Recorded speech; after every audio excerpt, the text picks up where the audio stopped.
சமையல் இவருடைய வியூவர்ஸ் எல்லாருக்கும் வணக்கம். இன்றைக்கி நம்ம வீடியோவில் முட்டை மசாலா எப்படி பண்ணுறதுன்னு பார்க்க போகிறோம். இந்த முட்டை மசாலாவை நம்ம 10 நிமிஷத்தில் பண்ணிடலாம். டேஸ்ட்டும் ரொம்பவே அருமையாக இருக்கும். வாங்க எப்படி பண்ணுறதுன்னு பார்த்துடலாம்.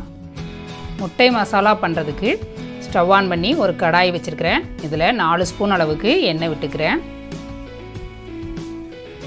எண்ணெய் சூடானதும் ஒரு அரை ஸ்பூன் அளவுக்கு துருவின இஞ்சி சேர்த்துக்கிறேன். இஞ்சியை நல்லா துருவிட்டு சேர்த்துக்கோங்க. இஞ்சியை பொடியை கட் பண்ணிவிட்டு சேர்க்குறத விட இந்த மாதிரி துருவி சேர்க்கும்போது நமக்கு சாப்பிடும்போது வாயில் கடிபடாது. அப்புறம் அதோட ஃப்ளேவரும் நல்லாவே மசாலாவில் இறங்கியிருக்கும். 2 பெரிய வெங்காயத்தை பொடியாக கட் பண்ணி வச்சுருக்கிறேன். இதை உள்ள சேர்த்துடலாம். தேவையான அளவு உப்பு சேர்த்துக்கிறேன். உப்பு சேர்த்து வதக்கும் போது வெங்காயம் சீக்கிரமாக வதங்கிடும். வெங்காயம் ஓரளவுக்கு வதங்கினதுக்கப்புறமா 2 கொத்து கருவேப்பிலையில் சேர்த்துக்கிறேன். ஒரே ஒரு பச்சை மிளகாவை 2ஆக கட் பண்ணி சேர்த்துக்கிறேன். இதையும் சேர்த்து நல்லா வதக்கி எடுத்துடலாம். வெங்காயம் இந்த மாதிரி லைட்டாக ப்ரௌன் கலர் ஆகணும். இந்த அளவுக்கு வதக்கி எடுத்துக்கோங்க. 1/4 ஸ்பூன் அளவுக்கு மஞ்சள் தூள் சேர்த்துக்கிறேன். 1 spoon Kashmiri red chilli powder சேர்த்துக்கிறேன். அரை ஸ்பூன் அளவுக்கு கரம் மசாலா சேர்த்துக்கிறேன். மசாலா எல்லாத்தையுமே நல்லா வெங்காயம் கூட நல்லா மிக்ஸ் பண்ணி விட்டுடலாம். மசாலாவோட பச்சை ஸ்மெல் போகிற அளவுக்கு நல்லா வதக்கிக்கோங்க. வதக்குனதுக்கப்புறமா ஒரே ஒரு பெரிய தக்காளியை நான் மிக்சியில் அரைச்சி எடுத்து வச்சுருக்கிறேன். அதை உள்ளே சேர்த்துடலாம்.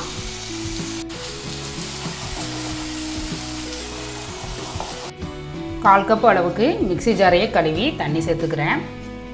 தண்ணி சேர்த்துட்டு ஒரு 2 நிமிஷத்துக்கு நல்லா மிக்ஸ் பண்ணி விடுங்க.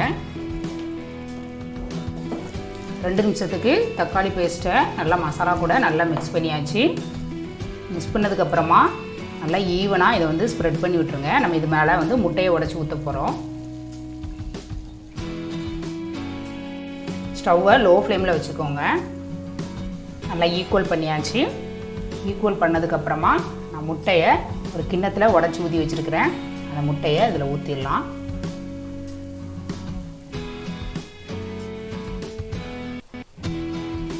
முட்டையை டைரெக்டாக உடச்சி ஊற்றுறத விட இந்த மாதிரி ஒரு கிண்ணத்தில் ஊற்றிக்கோங்க. முட்டை கெட்டு போய் இருக்கவும் வாய்ப்பு இருக்குது. அதனால் இந்த மாதிரி கிண்ணத்தில் உடச்சிட்டு நீங்கள் ஊற்றிக்கோங்க. நான் இன்றைக்கி 4 முட்டை சேர்த்துருக்குறேன்.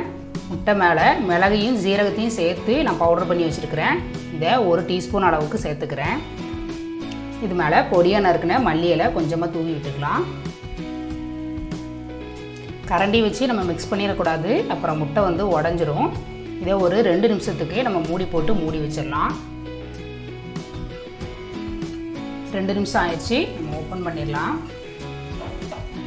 நம்ம ஒவ்வொரு முட்டையாக லைட்டாக அப்படி கட் பண்ணிவிட்டு திருப்பி போட்டுடலாம்.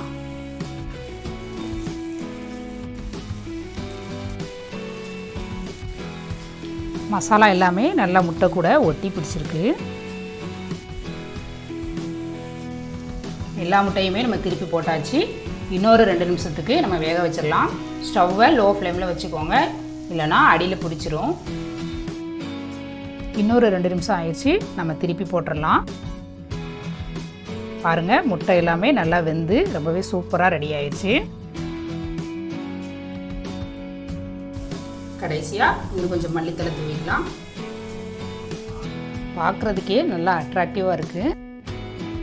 இதை வெரைட்டி ரைஸ் கூட, அப்புறம் தயிர் சாதம், ரசம் சாதம் கூடலாம் சாப்பிட்றதுக்கு ரொம்பவே சூப்பராக இருக்கும். இந்த மழை டைமுக்கு ஏற்ற காரசாரமான இந்த முட்டை மசாலா நீங்களும் ட்ரை பண்ணிவிட்டு எப்படி இருந்துச்சுன்னு கமெண்ட் பண்ணுங்கள். உங்களுக்கு இந்த வீடியோ பிடிச்சிருந்தா லைக் பண்ணுங்கள், ஷேர் பண்ணுங்கள்.